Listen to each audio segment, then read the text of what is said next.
മഹാലക്ഷ്മി സീരിയലിൻ്റെ ഇന്നത്തെ എപ്പിസോഡിൻ്റെ promo review വിശേഷങ്ങളിലേക്ക് എല്ലാവർക്കും സ്വാഗതം.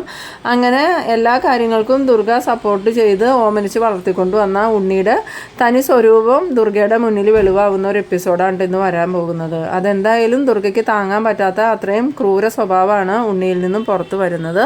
പ്രതാപൻ്റെ അമ്മയാണെങ്കിൽ നഷ്ടപരിഹാരത്തിൻ്റെ കേസിൽ നിന്നും കണ്ണനെ പിന്തിരിപ്പിക്കാൻ ഉണ്ണിയോട് പറയാൻ വേണ്ടിയിട്ടാണ് കമലേശ്വരത്തേക്ക് വരുന്നത്. ആ സമയത്ത് ദുർഗയാണെങ്കിൽ കരുണയെ കണ്ടതും നല്ലോണം ദേഷ്യപ്പെടുന്നുണ്ട്. നീ ഇവിടെ ജോലി ഉണ്ടായിട്ട് അതൊന്നും ചെയ്യാതെ എവിടെ പോയേക്കുമായിരുന്നു. ഇനി നീ ഇവിടെ ജീവിക്കാൻ ആഗ്രഹിക്കണമെങ്കിൽ ഇതുപോലെയുള്ള പ്രവൃത്തികൾ ചെയ്യാൻ പാടില്ല. ഇവിടെ അടങ്ങി ഒതുങ്ങി ജീവിച്ചോളണം. അതുമാത്രമല്ല എപ്പോഴും ഇവരെ കാണാനും ഫോൺ ചെയ്യാനൊന്നും നിൽക്കണ്ടാന്ന്. ആ സമയത്ത് ഈ പ്രതാപൻ്റെ അമ്മ പറയുന്നുണ്ട്, എന്തിനാ ദുർഗ മോളോട് ഇങ്ങനെയൊക്കെ പറയണേ, മോളാകെ ക്ഷീണിതയാ, മോൾക്ക് ഒട്ടും വയ്യാന്ന് പറയുമ്പം അതൊന്നും കുഴപ്പമില്ല, അങ്ങനെയൊക്കെ ഉണ്ടാവും, നിങ്ങളിപ്പോൾ എന്തിനാ ഇങ്ങോട്ട് വന്നേന്ന് ചോദിക്കുമ്പോൾ ഞാനും ഉണ്ണിക്കുട്ടനെ ഒന്ന് കാണാൻ വന്നതാന്ന് പറഞ്ഞതും ദുർഗ ദേഷ്യത്തോടുകൂടി തന്നെ അവരോട് ചോദിക്കുന്നുണ്ട്, നിങ്ങളെന്തിനാ ഇപ്പോൾ അവനെ കാണേണ്ട കാര്യമൊന്നുമില്ല എന്ന് പറഞ്ഞ് ദുർഗ ദേഷ്യപ്പെട്ടതും ഈ പ്രതാപൻ്റെ അമ്മ നോക്കണ സമയത്ത് ഉണ്ണിയാണെങ്കിൽ സ്റ്റെയർ ഇറങ്ങി താഴേക്ക് വരുന്ന കാണുന്നുണ്ട്. അങ്ങനെ ഉണ്ണി ഇറങ്ങി വന്നതും എന്താ ഇവിടെ പ്രശ്നം എന്ന് ചോദിക്കുമ്പം ഇവർ നിന്നെ കാണാൻ വേണ്ടി വന്നതാടാ, ഇവരെന്തിനാ നിന്നെ കാണണേന്ന് ചോദിക്കുമ്പോൾ അതെന്തിനാ അമ്മ അന്വേഷിക്കണേ, എന്തായാലും ഇവരെന്നെ കാണാനല്ലേ വന്നേ, ഞാൻ അവരോടൊന്ന് സംസാരിക്കട്ടെ എന്നും പറഞ്ഞ് ഉണ്ണി അങ്ങോട്ട് ചെന്നതും മോനെ ഉണ്ണി, എനിക്ക് നിന്നോടൊരു കാര്യം പറയാനുണ്ട്, നീ ഒന്ന് വന്നേ, എനിക്ക് കുറച്ച് നേരം നിന്നോട് സംസാരിക്കാനുണ്ടെന്നും പറഞ്ഞ് പ്രതാപൻ്റെ അമ്മയാണെങ്കിൽ ഉണ്ണിയെ വിളിച്ച് പുറത്തേക്ക് കൊണ്ടുപോകുന്നുണ്ട്. ആ സമയത്ത് ദുർഗ കരുണയോട് ചോദിക്കുന്നുണ്ട്, എന്തിനാണ് നിൻ്റെ മുത്തശ്ശി വന്നത്, ഇനി അവൻ്റെ കയ്യിൽ വല്ല വിഷവും കൊടുക്കാനാണോ എന്നെയും എൻ്റെ മോനെയും ആ മഹാലക്ഷ്മീനെയൊക്കെ കൊല്ലാൻ വേണ്ടിയിട്ടെന്ന് പറയുമ്പോൾ കരുണ പറയുന്നുണ്ട്, ഇല്ല അമ്മേ, അതിനൊന്നുമല്ല, കേസിൻ്റെ കാര്യം എന്തോ ഉണ്ണിയേട്ടനായിട്ട് സംസാരിക്കാൻ വന്നതാണ്. ആ സമയത്ത് ദുർഗ ചോദിക്കുന്നുണ്ട്, കേസിൻ്റെ കാര്യം എന്തിനാ നിൻ്റെ മുത്തശ്ശി ഉണ്ണീനോട് സംസാരിക്കണ, കേസൊക്കെ നിങ്ങൾ തന്നെ നടത്തിക്കൊള്ളണം, അതിനൊന്നും ഞങ്ങളുടെ ഒരു സഹായവും കിട്ടൂല.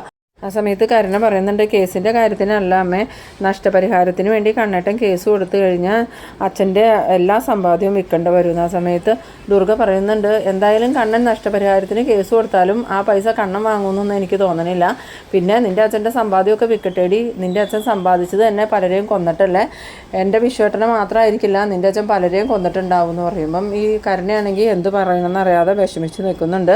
പിന്നീട് കാണിക്കുന്നത് നമ്മളുടെ പ്രതാപൻ്റെ അമ്മയും ഉണ്ണിയും കൂടി വീടിൻ്റെ സൈഡിലോട്ട് മാറി നിന്നതും ഉണ്ണി ചോദിക്കുന്നുണ്ട്, നിങ്ങൾക്ക് എന്നോട് സംസാരിക്കാനുള്ളതെന്ന് ചോദിക്കുമ്പം അതല്ല ഉണ്ണിക്കുട്ട, എനിക്ക് പറയാനുള്ളത് ആ നഷ്ടപരിഹാരത്തിൻ്റെ കേസ് കണ്ണൻ ഫയൽ ചെയ്ത് കഴിഞ്ഞാൽ പ്രതാപൻ്റെ എല്ലാ സമ്പാദ്യവും വിൽക്കേണ്ടി വരും, ആ കേസിൽ നിന്ന് കണ്ണനെ എങ്ങനെയെങ്കിലും ഒന്ന് പിന്തിരിപ്പിക്കണം. അന്നേരം ഉണ്ണി പറയുന്നുണ്ട്, അതെന്തിനാ കണ്ണേട്ടനെ പിന്തിരിപ്പിക്കണം, ഞങ്ങൾക്ക് നഷ്ടപരിഹാരം കിട്ടണം, എൻ്റെ അച്ഛനില്ലാതായതുകൊണ്ടാണ് എനിക്ക് ഈ അവസ്ഥ വന്നത്, അതുകൊണ്ട് ആ നഷ്ടപരിഹാരം കൊണ്ട് ഞാൻ ആഗ്രഹിച്ചതൊക്കെ ഞാൻ നേടുന്നു. ആ സമയം പ്രതാപൻ്റെ അമ്മ ചോദിക്കുന്നുണ്ട്, എന്താ ഉണ്ണിക്കുട്ട നീ പറയണേ, നിനക്ക് ഞാൻ എൻ്റെ സ്ഥലവും വീടും സ്വത്തെല്ലാം തന്നില്ലടാ, പിന്നെ എന്തിനാ വീണ്ടും നഷ്ടപരിഹാരം ചോദിക്കണേന്ന് പറയുമ്പോൾ ഉണ്ണി പറയുന്നുണ്ട്, നിങ്ങൾ ആ സ്ഥലവും വീടല്ലേ തന്നോളൂ, അല്ലാതെ നിങ്ങൾ എനിക്ക് പൈസ ആയിട്ടൊന്നും തന്നിട്ടില്ലല്ലോ, അപ്പോൾ എനിക്ക് പൈസ ആയിട്ട് കുറേ കിട്ടുമ്പോൾ ഞാൻ എന്തിനാ അത് വേണ്ടാന്ന് വയ്ക്കണേന്ന്.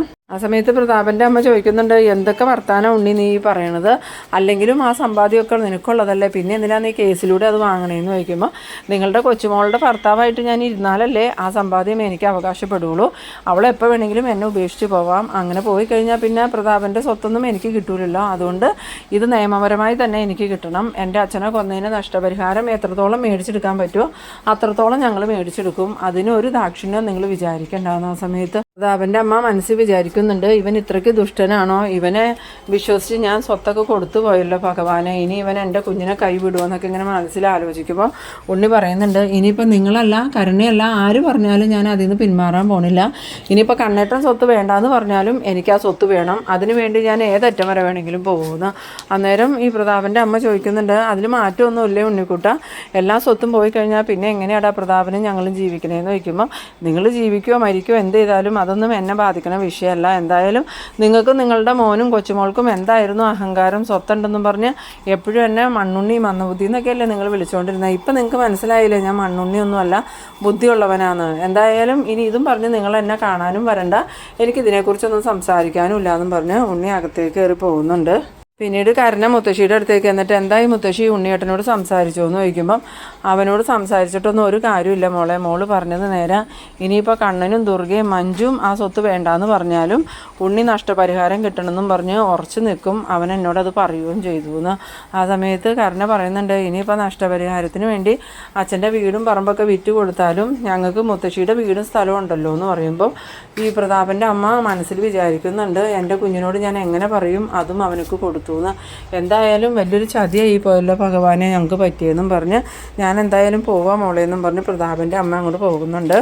അത് കഴിഞ്ഞ് ഉണ്ണി അകത്തേക്ക് കയറി വന്നതും ദുർഗ ചോദിക്കുന്നുണ്ട്, അവരെന്തിനാണ് നിന്നെ കാണാൻ വന്നതെന്ന് ചോദിക്കുമ്പോൾ അവർക്ക് നഷ്ടപരിഹാരത്തിൽ നിന്ന് അവരുടെ മോനെ ഒഴിവാക്കി കൊടുക്കണം എന്നാണ് പറയണേന്ന്. അന്നേരം ദുർഗ ചോദിക്കുന്നുണ്ട്, അതിന് കണ്ണനല്ലേ അതൊക്കെ തീരുമാനിക്കണേന്ന് ചോദിക്കുമ്പം അതെന്തിനാ അത് കണ്ണേട്ടൻ തീരുമാനിക്കണേ, പിന്നെ നീ എന്താടാ പറയണേ, അവരെ കേസിൽ നിന്ന് മാറ്റണം എന്നാണോ പറയണതെന്ന് ചോദിക്കുമ്പോൾ അത് ഞാൻ ഒരിക്കലും പറയില്ല, എന്തായാലും നഷ്ടപരിഹാരം അവരോട് മേടിക്കണമെന്ന്. ആ സമയത്ത് ദുർഗ പറയുന്നുണ്ട്, കണ്ണൻ നഷ്ടപരിഹാരം മേടിക്കുമെന്ന് പറഞ്ഞെങ്കിലും അവൻ ആ പൈസ മേടിക്കുമെന്നൊന്നും എനിക്ക് തോന്നണില്ല എന്ന് പറയുമ്പം അതെന്താ അമ്മ അങ്ങനെ പറയണത്, കണ്ണേട്ടന് വേണ്ടെങ്കിൽ വേണ്ട, പക്ഷേ ആ പൈസ എനിക്ക് വേണമെന്ന്. അത് കേട്ടതും ദുർഗയാണെങ്കിൽ ഭയങ്കര ഷോക്കായിട്ട് ഇവനിങ്ങനെ നോക്കുന്നുണ്ട്. എന്താണ് ഉണ്ണി നീ പറഞ്ഞത്, നിൻ്റെ അച്ഛൻ്റെ രക്തത്തിൻ്റെ വില നിനക്ക് വേണമെന്നാണ് പറയണതെന്ന് വയ്ക്കുമ്പം പിന്നല്ലാതെ അച്ഛൻ മരിച്ചു, ഇനിയിപ്പോൾ അതും പറഞ്ഞിരുന്നിട്ട് എന്താ കാര്യം, എന്തായാലും എനിക്ക് ഒരുപാട് ആഗ്രഹങ്ങളുണ്ടായിരുന്നു, അതൊന്നും ഇതുവരെ നടന്നില്ല, എൻ്റെ ആഗ്രഹങ്ങൾ നടക്കാൻ ആ പൈസ എനിക്ക് കിട്ടിയേ പറ്റൂന്ന്. ആ സമയത്ത് ദുർഗ പറയുന്നുണ്ട്, അത് കണ്ണൻ അനുവദിക്കുമെന്ന് നിനക്ക് തോന്നണ്ടോയെന്ന് വയ്ക്കുമ്പം അതിന് കണ്ണേട്ടൻ്റെ അനുവാദമൊന്നും എനിക്ക് വേണ്ട,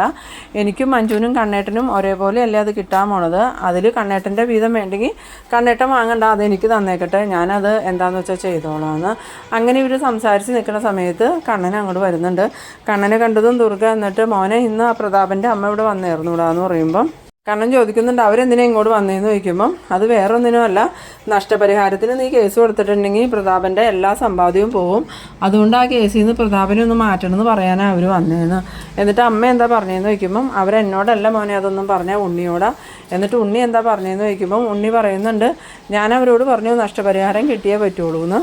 അതെന്തിനാ നീ അങ്ങനെ പറഞ്ഞതെന്ന് ചോദിക്കുമ്പം പിന്നെ എൻ്റെ അച്ഛനെ കൊന്നതിൻ്റെ നഷ്ടപരിഹാരം എനിക്ക് കിട്ടണ്ടേന്ന് ചോദിക്കുമ്പോൾ കണ്ണൻ പറയുന്നുണ്ട്, ഞാനത് അവരെ പേടിപ്പിക്കാൻ വേണ്ടി വെറുതെ പറഞ്ഞതാണ്, ഞാനതിന് അവരോട് നഷ്ടപരിഹാരമൊന്നും മേടിക്കാൻ പോണില്ല, എൻ്റെ അച്ഛനെ എനിക്ക് നഷ്ടപ്പെട്ടു, പിന്നെ അച്ഛന് പകരമായിട്ട് എന്ത് കിട്ടിയാലും എനിക്ക് അത് അച്ഛന് തുല്യമാവില്ല, അതുകൊണ്ട് എനിക്ക് ആരുടെയും പൈസയൊന്നും വേണ്ടാന്ന് പറയുമ്പം ഉണ്ണി പറയുന്നുണ്ട്, അതെന്താ കണ്ണേട്ടൻ അങ്ങനെ പറയണേന്ന് ചോദിക്കുമ്പം എൻ്റെ അച്ഛൻ്റെ രക്തത്തിൻ്റെ വില എനിക്ക് ദഹിക്കൂല എന്ന് പറഞ്ഞതും ഉണ്ണി പറയുന്നുണ്ട്, അതൊന്നും കുഴപ്പമില്ല, എനിക്കതൊക്കെ ദഹിക്കും, എനിക്ക് എന്തായാലും ആ പൈസ വേണം, ഞാൻ ഒരുപാട് കാര്യങ്ങൾ ആഗ്രഹിച്ചിട്ടുണ്ട്, അതൊക്കെ നടത്താൻ എനിക്ക് പൈസ കൂടിയേ തീരൂ, ഇപ്പോൾ എന്തായാലും എൻ്റെ അച്ഛൻ കാരണം തന്നെ എൻ്റെ ആവശ്യങ്ങൾ നടക്കാനുള്ള പൈസ എനിക്ക് കിട്ടും, പിന്നെ ഞാനത് വേണ്ടാന്ന് വയ്ക്കണേ എന്തിനാന്ന്.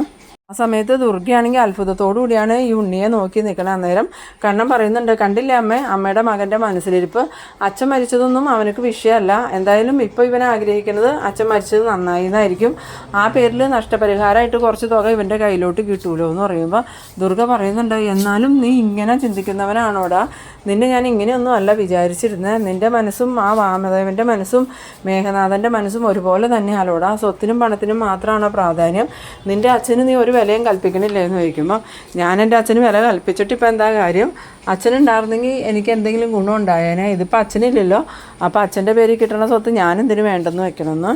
സമയത്ത് കണ്ണൻ പറയുന്നുണ്ട്, ഇപ്പം അമ്മയ്ക്ക് മനസ്സിലായില്ലേ അമ്മ വളർത്തിയതിൻ്റെ ഗുണം, എന്തായാലും ആദ്യം മുതലേ ഇവൻ എൻ്റെയും അച്ഛൻ്റെയും സ്വഭാവമായിരുന്നില്ല, ഇവനും എൻ്റെ അമ്മാവൻ്റെയും ആ മേഘനാഥൻ്റെയും സ്വഭാവം തന്നെയായിരുന്നു, അമ്മയാണ് അതിന് സപ്പോർട്ട് ചെയ്ത് ഇവനെ ഇത്രയും വഷളാക്കിയത്, ഇപ്പോൾ കണ്ടില്ലേ, ഇനിയിപ്പോൾ അമ്മയ്ക്ക് നാളെ എന്തെങ്കിലും സംഭവിച്ചാലും ഇവൻ അമ്മയ്ക്ക് വലിയ വിലയൊന്നും കൽപ്പിക്കൂല, ആ പണത്തിനെ വില കൽപ്പിക്കുള്ളൂ. ആ സമയത്ത് ദുർഗ പറയുന്നുണ്ട്, എന്നാലും നീ എൻ്റെ വയറ്റിൽ വന്ന് പിറന്നല്ലോടാന്ന് ചോദിക്കുമ്പം അമ്മ വലിയ ശീലാവധി ഒന്നും ആവണ്ട, ഇത്രയും നാൾ അമ്മ എല്ലാവരെയും കൊന്നിട്ടാണെങ്കിലും സ്വത്ത് ഉണ്ടാക്കണമെന്ന് പറഞ്ഞ് നടക്കുമല്ലായിരുന്നോ, ഇപ്പം അച്ഛനെ കൊന്നത് അമ്മാവനാന്ന് അറിഞ്ഞപ്പോഴല്ലേ അമ്മയുടെ സ്വഭാവം മാറിയെന്ന്. ആ സമയത്ത് ദുർഗ പറയുന്നുണ്ട്, ഞാൻ ഇപ്പോഴെങ്കിലും മാറിയില്ലടാ, നിനക്കും ഇതുപോലെ മാറാൻ പാടില്ലേ, നീ എന്തിനാ ഈ സ്വത്തൊന്നും പറഞ്ഞുകൊണ്ട് നടക്കണേന്ന് ചോദിക്കുമ്പം എനിക്കെന്തായാലും സ്വത്ത് കിട്ടിയേ പറ്റൂ, അതിന് ഞാൻ ഏതറ്റം വരെ വേണമെങ്കിലും പോകുമെന്നും പറഞ്ഞ് ദേഷ്യപ്പെട്ടുകൊണ്ട് ഉണ്ണി അങ്ങോട്ട് പോകുന്നുണ്ട്. ഉണ്ണി പോയി കഴിഞ്ഞതും കണ്ണൻ പറയുന്നുണ്ട്, എപ്പോഴും അമ്മയുടെ മോൻ മാതൃകയാക്കിയത് ആ മേഘന്, അതുകൊണ്ട് അവൻ്റെ സ്വഭാവം ഇങ്ങനെ ആയിപ്പോയത്, പണ്ടൊക്കെ ഞാൻ എപ്പോഴും പറയില്ലായിരുന്നോ ആ മേഘൻ്റെ കൂട്ട് അത്ര നല്ലതല്ല എന്ന്, അന്ന് അമ്മയ്ക്ക് ഞങ്ങളെക്കാളും പ്രധാനം മേഘനല്ലായിരുന്നോ, അതുകൊണ്ടാണ് ഇപ്പോൾ ഇവൻ്റെ സ്വഭാവം ഇങ്ങനെയായി തീർന്നതെന്ന്. അത് കേട്ടതും ദുർഗ പറയുന്നുണ്ട്, നീ പറഞ്ഞത് ശരിയാടാ മോനെ, ആ മേഘം കാരണം ഇവൻ്റെ സ്വഭാവം ഇങ്ങനെയായെന്ന്. പിന്നീട് കാണിക്കുന്നത് നമ്മളുടെ വാമദേവനെ കാണാനായിട്ട് ഉണ്ണി ജയിലിൽ ചെന്നേക്കാണ്. ഉണ്ണിയെ കണ്ടതും വാമദേവന് നല്ല പേടിയാവുന്നുണ്ട്, പിന്നെ ജയിലാണല്ലോ അവൻ ഉപദ്രവിക്കുകയൊന്നുമില്ലല്ലോ എന്നുള്ളൊരു വിശ്വാസത്തിൽ എന്തിനാ വന്നതെന്ന് ചോദിക്കുമ്പം എനിക്ക് നിങ്ങളോടൊരു കാര്യം പറയാനുണ്ട്, നഷ്ടപരിഹാരത്തിന് എന്തായാലും കണ്ണേട്ടൻ കേസ് കൊടുക്കും. ഇനിയിപ്പോൾ കണ്ണേട്ടൻ കേസ് കൊടുത്തില്ലെങ്കിൽ ഞാൻ കേസ് കൊടുക്കും, നിങ്ങളെനിക്ക് നഷ്ടപരിഹാരം തന്നെ. ആ സമയത്ത് വാമദേവൻ പറയുന്നുണ്ട്, അന്ന് അങ്ങനെ ഒരു തെറ്റ് പറ്റിപ്പോയി മോനെ എന്ന് വിചാരിച്ച് നഷ്ടപരിഹാരം ചോദിച്ചാൽ എൻ്റെ വീടും സ്ഥലമൊക്കെ വിൽക്കേണ്ട വരുമെന്ന് പറയുമ്പം അതിനെന്താ പ്രശ്നം, നിങ്ങളുടെ വീടും സ്ഥലമൊക്കെ വിൽക്കണം. എൻ്റെ അച്ഛനെയും കണ്ണേട്ടനെയും പറ്റിച്ചുണ്ടാക്കിയ സ്വത്തുക്കളല്ലേ അതല്ല, അതെനിക്ക് അവകാശപ്പെട്ടതാണ്. അന്നേരം വാമദേവൻ പറയുന്നുണ്ട്, അങ്ങനെ വീടും സ്ഥലമൊക്കെ വിറ്റ് കഴിഞ്ഞാൽ പിന്നെ സ്വാധീനയും മേഘനയൊക്കെ ഞാൻ എന്ത് ചെയ്യൂടാന്ന് ചോദിക്കുമ്പോൾ അതൊന്നും എനിക്കറിയേണ്ട കാര്യമില്ല, എനിക്ക് എന്തായാലും നഷ്ടപരിഹാരം കിട്ടണം. ഇനിയിപ്പോൾ കണ്ണേട്ടൻ കേസ് കൊടുത്തില്ലെങ്കിലും ഞാൻ കേസ് കൊടുത്ത് അത് മേടിക്കും. ആ സമയത്ത് വാമദേവൻ പറയുന്നുണ്ട്, എന്നാലും മോനെ നീ എന്നോടകത്ത് അത് ചെയ്തതെന്ന് പറയുമ്പം നിങ്ങളൊക്കെ ചേർന്നല്ലേ എൻ്റെ അച്ഛനെ കൊന്ന്. എൻ്റെ അച്ഛനിപ്പോൾ ജീവിച്ചിരുന്നിരുന്നെങ്കിൽ എനിക്ക് ഈ അവസ്ഥ വരില്ലായിരുന്നു. ഞാൻ ഏതെങ്കിലും കമ്പനിയുടെയോ ജ്വല്ലറിയുടെയോ തലപ്പത്തിരുന്നേനെ. ഇതിപ്പോൾ എനിക്കൊരു ജോലി പോലുമില്ല, പിന്നെ മാസാമാസം അയാൾ പൈസ തരുന്നത് കൊണ്ടാണ് ഞാൻ ജീവിച്ചു പോണേന്ന് പറയുമ്പം ഈ വാമദേവൻ പറയുന്നുണ്ട്, നിനക്ക് അതെങ്കിലും ഉണ്ടല്ലോ, എനിക്കും മേഘനും ഇനി അതുപോലും കിട്ടില്ല, ഞാനും എൻ്റെ കുടുംബവും എങ്ങനെ ജീവിക്കുമെന്ന് അറിയാൻ പാടില്ല എന്ന് പറയുമ്പോൾ ഉണ്ണി പറയുന്നുണ്ട്, നിങ്ങൾ എങ്ങനെ ജീവിച്ചാലും വേണ്ടില്ല, ഞാൻ ഒരുപാട് കാര്യങ്ങൾ ആഗ്രഹിച്ചിട്ടുണ്ടായിരുന്നു, അതൊന്നും നടന്നില്ല. ഇനിയിപ്പോൾ എൻ്റെ ആഗ്രഹങ്ങളൊക്കെ നടത്താൻ പറ്റിയ ഒരു സാഹചര്യം എനിക്ക് കിട്ടിയേക്കണേ.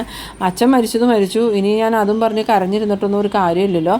അപ്പോൾ അച്ഛനെ കൊന്നവരിൽ നിന്നും കിട്ടണ നഷ്ടപരിഹാരം കൊണ്ട് ഞാൻ എൻ്റെ കാര്യങ്ങളൊക്കെ നടത്തുന്നു. ആ സമയത്ത് വാമദേവൻ പറയുന്നുണ്ട്, എന്നാലും അത് വേണോ മോനെ, ഞങ്ങളിപ്പോൾ എന്തായാലും ജയിലിലായില്ലേ, ഇനിയിപ്പോൾ നഷ്ടപരിഹാരത്തിനും കൂടി കേസ് കൊടുത്തു കഴിഞ്ഞാൽ ഞങ്ങൾക്കൊന്നും ഇല്ലാണ്ടാവും, ഞങ്ങൾ പിന്നെ തെണ്ടി നടക്കേണ്ട വരുമെന്ന് പറയുമ്പോൾ നിങ്ങളൊക്കെ തെണ്ടി നടക്കേണ്ടവരാ, അതുകൊണ്ട് അതൊന്നും എന്നെ ബാധിക്കുന്ന കാര്യമേ അല്ല, എനിക്ക് നഷ്ടപരിഹാരം കിട്ടണം. അതിന് കണ്ണേട്ടൻ കേസ് കൊടുത്തില്ലെങ്കിൽ ഞാൻ ഇന്ന് തന്നെ കൊണ്ടുപോയി കേസ് കൊടുക്കുന്നു. അത് കേട്ടതും വാമദേവനാണെങ്കിൽ ഇങ്ങനെ ഭയത്തോടുകൂടി നിൽക്കുന്നുണ്ട്. അന്നേരം പ്രതാപൻ അങ്ങോട്ട് വന്നതും പ്രതാപൻ ചോദിക്കുന്നുണ്ട്, നീ എന്തൊക്കെയാണ് ഉണ്ണിക്കുട്ടായി പറയണത്, നിനക്ക് എൻ്റെ അമ്മയുടെ സ്വത്തൊക്കെ തന്നില്ലേ, പിന്നെ എന്തിനാ നീ വീണ്ടും നഷ്ടപരിഹാരത്തിൻ്റെ കാര്യം പറയണേന്ന് ചോദിക്കുമ്പോൾ അമ്മയുടെ സ്വത്തല്ലേ തന്നോളൂ, നിങ്ങളുടെ സ്വത്തൊന്നും തന്നില്ലല്ലോ എന്ന് പറയുമ്പോൾ പ്രതാപൻ പറയുന്നുണ്ട്, എൻ്റെ സ്വത്ത് നിനക്ക് അവകാശപ്പെട്ടതല്ലേടാന്ന് ചോദിക്കുമ്പം അത് നിങ്ങളുടെ മോള് എൻ്റെ കൂടെ ഉള്ളപ്പോഴല്ലേ, അവളെ എപ്പോൾ വേണമെങ്കിലും എന്നെ കളഞ്ഞിട്ട് പോകാം, അതുകൊണ്ട് ആ സ്വത്തൊന്നും എനിക്ക് കിട്ടുമെന്നുള്ള പ്രതീക്ഷ എനിക്കില്ല, എന്തായാലും എൻ്റെ അച്ഛനെ കൊന്നതിന് നിങ്ങളെനിക്ക് നഷ്ടപരിഹാരം തന്നേ പറ്റുമെന്ന്. അത് കേട്ടതും പ്രതാപനാണെങ്കിൽ ആകെ മണ്ടത്തരം പറ്റിയില്ലോ എന്നുള്ള രീതിയിൽ ഇങ്ങനെ നിൽക്കുന്നുണ്ട്. പിന്നീട് കാണിക്കുന്നത് നമ്മളുടെ കരുണേനെയാണ്. കരുണയാണെങ്കിൽ ഉണ്ണിയോട് ചോദിക്കുന്നുണ്ട്, ഇവിടെ കണ്ണേട്ടനും അമ്മയ്ക്കും ഒന്നും നഷ്ടപരിഹാരം വേണ്ടല്ലോ, പിന്നെ എന്താ ഉണ്ണിയേട്ടന് മാത്രം ഇത്ര നിർബന്ധം എന്ന് ചോദിക്കുമ്പം അവർക്കൊന്നും വേണ്ടായിരിക്കും, കണ്ണേട്ടനാണെങ്കിൽ 5 തലമുറയ്ക്ക് ജീവിക്കാനുള്ള സ്വത്ത് ഉണ്ടാക്കിയിട്ടുണ്ട്, അതുപോലെ അമ്മയ്ക്കാണെങ്കിൽ ഇപ്പോൾ കണ്ണേട്ടൻ മതി, അതുകൊണ്ട് അമ്മയുടെ കാര്യങ്ങളൊക്കെ കണ്ണേട്ടൻ തന്നെ നടത്തി കൊടുത്തോളും, പക്ഷേ എനിക്ക് അങ്ങനെയല്ല, എനിക്ക് നഷ്ടപരിഹാരം കിട്ടിയേ പറ്റൂ. ആ സമയത്ത് കരുണ പറയുന്നുണ്ട്, എന്നാലും ഉണ്ണിയേട്ടനെ എങ്ങനെയാണ് ഇങ്ങനെ കണ്ണി ചോരയില്ലാണ്ട് പെരുമാറാൻ പറ്റണേന്ന് ചോദിക്കുമ്പം എനിക്ക് അങ്ങനെ വലിയ മനസാക്ഷിയൊന്നുമില്ലടി, നിൻ്റെ അച്ഛൻ്റെയും അമ്മാവൻ്റെയും കയ്യിൽ നിന്ന് ഞാൻ നഷ്ടപരിഹാരം മേടിക്കും, അങ്ങനെ ഞാൻ ഒരുപാട് കാര്യങ്ങൾ ആഗ്രഹിച്ചിട്ടുണ്ട്, എൻ്റെ ആഗ്രഹങ്ങളെല്ലാം അതുകൊണ്ട് ഞാൻ നടത്തിയെടുക്കുന്നു. അത് കേട്ടതും കരുണയാണെങ്കിൽ ഇങ്ങനെ ആകെ ഷോക്കായി നിൽക്കുന്ന ആ ഒരു സീനിലാണ് ഈ എപ്പിസോഡ് അവസാനിക്കുന്നത്. എന്തായാലും ദുർഗയ്ക്കും കരുണയ്ക്കൊക്കെ നല്ല തിരിച്ചടി തന്നെയാണ് ഉണ്ണിയുടെ ഭാഗത്തുനിന്ന് കിട്ടണത്. അപ്പോൾ നിങ്ങളെൻ്റെ വീഡിയോ ആദ്യമായി കാണുന്നവരാണെങ്കിൽ ചാനലൊന്ന് സബ്സ്ക്രൈബ് ചെയ്യാനും ലൈക്ക് ചെയ്യാനും മറക്കരുത്. ഇത്തരം എപ്പിസോഡുമായി നമുക്ക് വീണ്ടും കാണാം. അതുവരേക്കും ബൈ.